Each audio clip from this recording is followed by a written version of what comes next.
This video will be on intracranial hemorrhage. So let's start with the types of intracranial hemorrhage from the outermost to innermost. We have the extradural, followed by the subdural hemorrhage.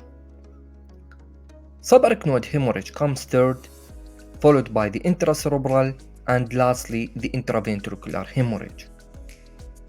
Starting with the extradural hemorrhage, we can say that in this type of hemorrhage, usually there is a middle meningeal artery injury that is associated with temporal bone fracture.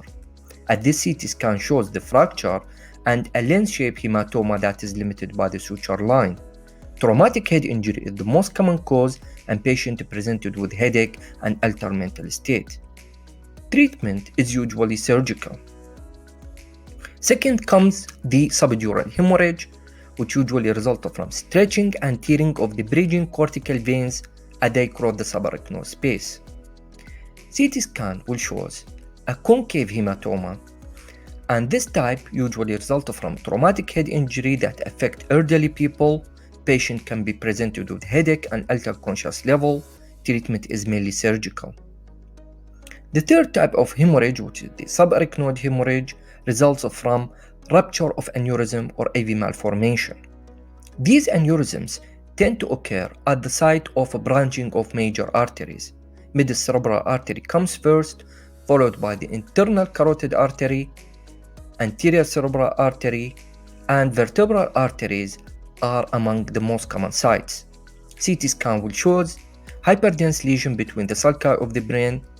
Digital subtraction angiography is the gold standard test for diagnosis.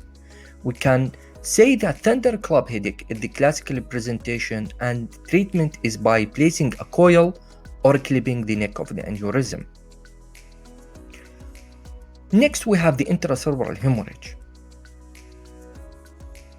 Causes of intracerebral hemorrhage can include hypertension, anticoagulation, vascular malformation, and cerebral amyloid angiopathy.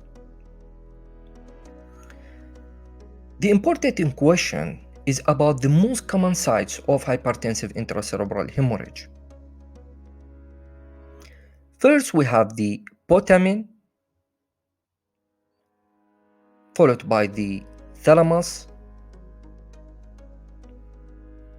The third most common site is the cortex, followed by the cerebellum, and lastly the pons. Lastly, we have the intraventricular hemorrhage, which accounts for about 3% of all spontaneous intracranial hemorrhage. It could be primary or secondary. Primary causes usually idiopathic, while secondary causes results from many causes like hypertension, bleeding disorders, parenchymal disease, and subarachnoid hemorrhage. Clinically, patient can be presented with headache and altered conscious level. Treatment could be surgical as the CT scan shows bleeding within the ventricular system.